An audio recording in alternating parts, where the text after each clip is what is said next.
It's going to be yesterday's outdoor progress segment. I was once again too beat to go out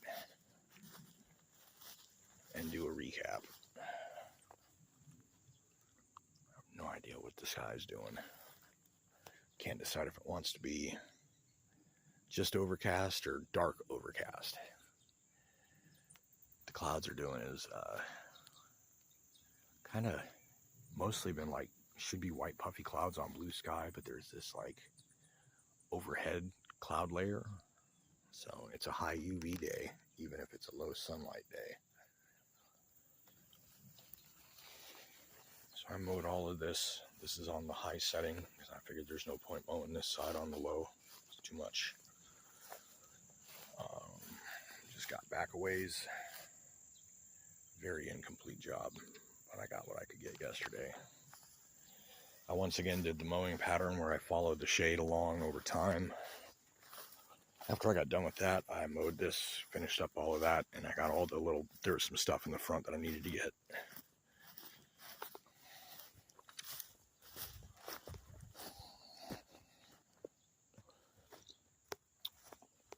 So these here are wild carrot. These I don't know the name of, but I believe their root contains an acetaminophen analog.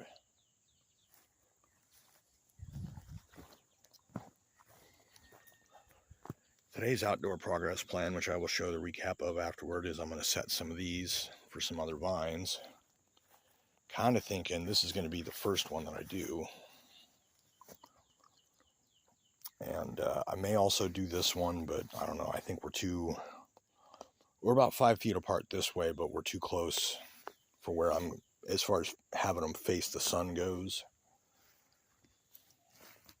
But definitely this one, I think I could plant a pole and have it growing up the pole before setting the other 2 poles later on.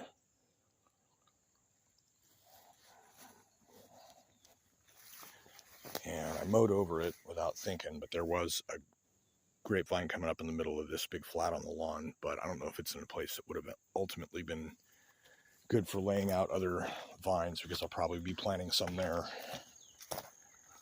And this in here has always been pretty robust on the ground. I may want to look into that.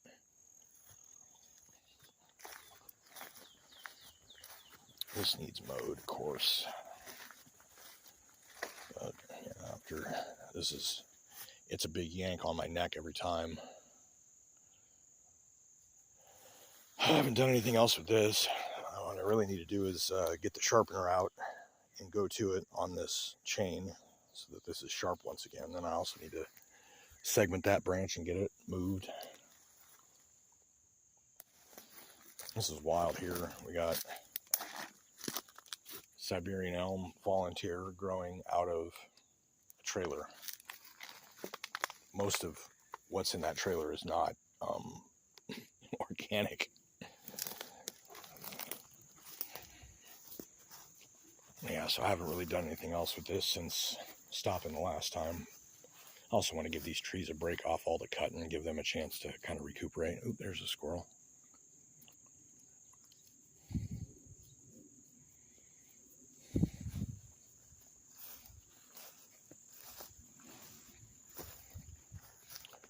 So yeah, that's kind of the only real plan today, taking it easy on account of my neck. I got suggested a really interesting video yesterday about a lady that discovered that there was a position she was sleeping in due to a neck injury that was causing her to have repeated strokes. And so I realized on her kind of imitating the position, I was like, oh, I sleep like that a lot. So apparently it's like you get main circulation, but there's another smaller vessel to the brain that gets cut off.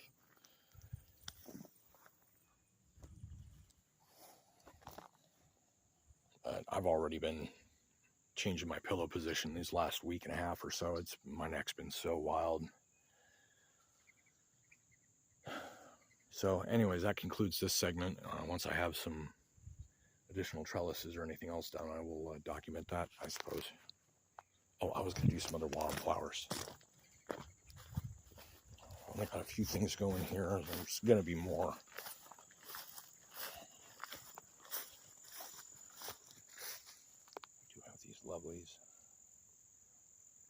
Some purple ones down here.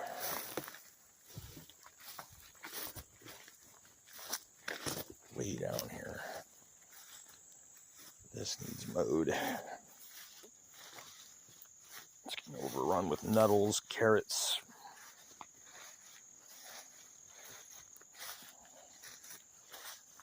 Creepers.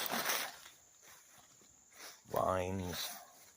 Let's see where the last time I came down here with the mower was. I realized that there was a lot of brush that needed pulled before I could really do a mow job on any more of this down here. And some of this needs it, but I got to get this wood out of the way. And I do have the wood chipper progress happening. It's so nice. What's even nicer is these.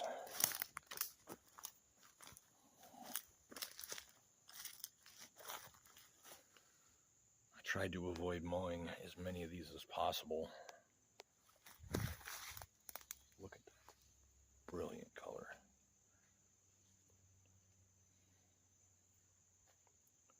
They're just off and on throughout.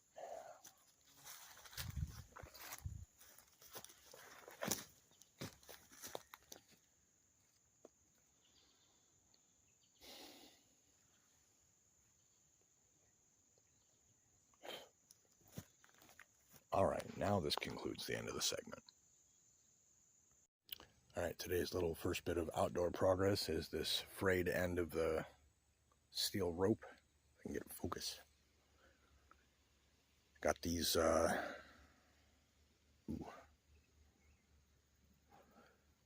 little crimpable end caps. I got a big plier for that, and I got a small bolt cutter to cut the excess just to see how that works. So I cannot do this while holding the camera, so I'll be right back. Okay, so the pliers were definitely not crimping anything. You can see there's indents into it, but it hasn't actually crushed it. So I noticed there's a little piece of paper in the package, and I open this up and I read it, and it says you have to strike it with a hammer against a hard surface. So at some point, I'm going to have to take this thing off, take it down to ground level on a piece of brick or cinder block, and use a hammer to beat that. And it says to use a piece of iron for the little ring ones. And speaking of that, just literally the moment after I stopped recording the last segment, that piece slipped out of my hand and I can't find it. It's amazing. But the cutters worked really well. And so I'm going to be able to cut it in the future without it really fraying like that. So I just finished recording the last segment, and I realized that my big JBL speaker was still on the hood of my car. So I came up here and I noticed something. Now these guys I'm used to seeing. These little white shelf fungus. I've seen on these quite a bit. These have been here for a year or two. You can see there's a lot of it. But this seems a little bit new. Bright, fluorescent, candy peanut orange.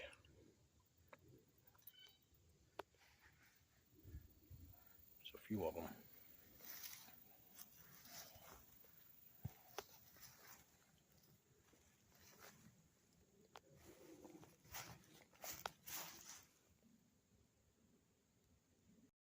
So before I go out to do some post driving for a couple of grapevines, I wanted to report a little bit of indoor progress today as well. I washed this corner and this corner with the shampooer. This is the one that I had missed and run out of stuff, and I was going to need to take the time to fill up a bucket. See, there's still some there. This is the, I haven't emptied this yet, but this is what came out of the carpet. So kind of waiting to see if I need to run any more on these. This one here had a few dirty spots that I was able to get even better. So anyways, yeah, so that's dehydrating, dehumidifying, whatever, and I'm about to go outside. All right, so got these two aligned and driven down. This one, of course, pointing straight on. This one's at an angle, so we can turnbuckle and go over to here. And the height difference here was too much. And I kind of figured this was going to be something that was going to come up. I thought about this yesterday, planning this out. So show you kind of the proper way to do this. This is working smarter than harder. So I have 3 tools present. I have a trenching pick. This is one of the most valuable digging tools I've ever used. I got the big shit shovel, and I got a spade.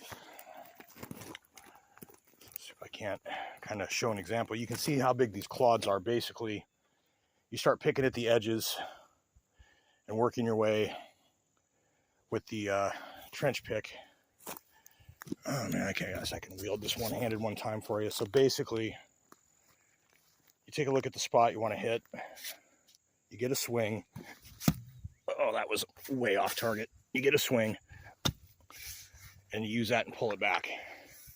If you need to dig deeper or cut a rut, that's what the end is for. So anyways, but that's a two-handed job. So the next step is going to be, I'm going to use this spade. It may seem goofy because the spot I'm dumping is right there, but in any job like this, it's the same. Digging through and getting this stuff scooped up and dumping that over there one at a time is an excessive number of steps. So what we do is we fill the scoop shovel, and then once the scoop shovel is full, we take one trip. Like I said, I know it seems goofy because this little spot here, but that is way smarter and less work than using this every time, because you're bending your back and you're lifting and hefting, and it's too much. So anyways, I'll show this when I'm done. About 45 minutes to an hour later, my back's sore.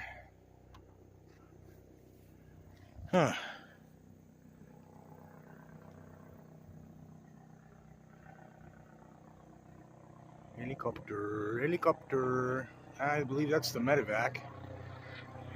Yep.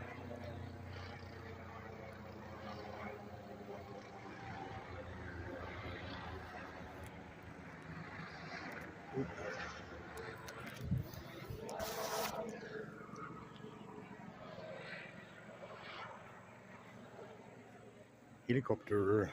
All right, so I just tweaked my back a little bit a second ago. I got through all the rest of this without hurting myself, but there was something I was trying to pick up with that one, and it hurt.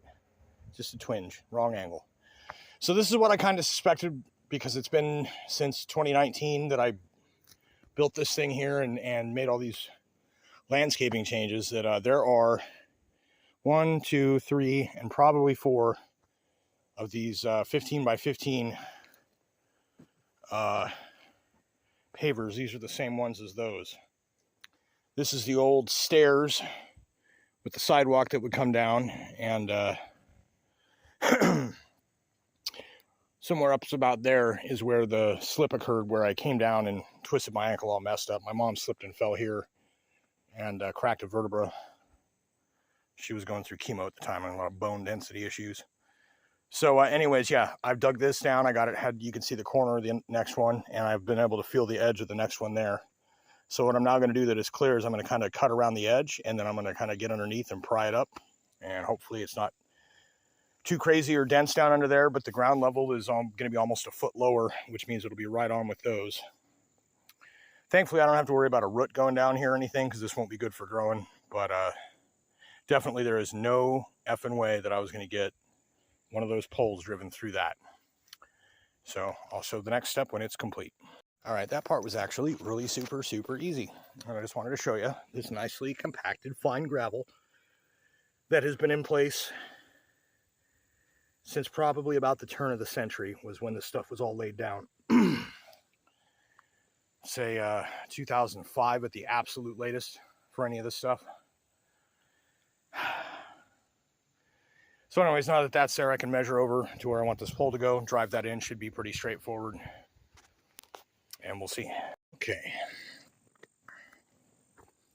so the pole is driven, 3 foot is erected. I'm definitely learning after the last one. This one's a little better, and get the top one here in a little bit. It was very interesting. Had a vehicle come up and very slowly turn around in my driveway, but they never pulled in farther than behind the pool, so I was never able to see. But looking at the car, I could guess at a couple of make and model. And I mean, it's possible it's somebody just out being lost, but it's somebody scouting or who knows what. I haven't heard anything from any people trying to grief me in so long. It wouldn't surprise me if somebody decided they want to come out this direction. Anyways, enough of that. It was a little weird. They were very creepy slow. Didn't stop. They just very slowly turned around at my driveway and didn't acknowledge anybody else. So unless this is somebody up the road learning how to drive, I haven't seen a car like this. This is either a much newer model Malibu than mine, or something in that similar four-door sedan type thing. And then they were gone. But anyways, I got this. I'll show you when I got the top done. Oh, and then I got to, of course, attach the vines. I'll show you when I'm done with that.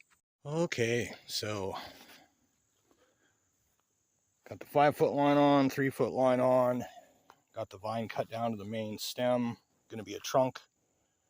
Gently tied on to the bottom, although there's barely anything there. I got this one holding on with its own natural runner.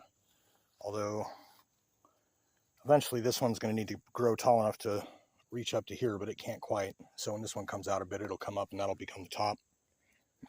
Then if we get one to split off around one of these, that'll be the branching. Basically, in a typical grapevine setup, from what I understand, you will have the trunk come up the center with about 5 foot on either side. So I've got 5 feet on either side. It's just at an angle.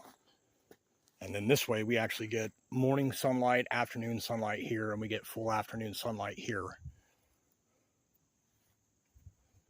This will be really nice by next year, I think. Get both of these guys going. I'm not really going to do much else today. But that was way more than I thought it was going to be. That's a lot of dirt. But there it is.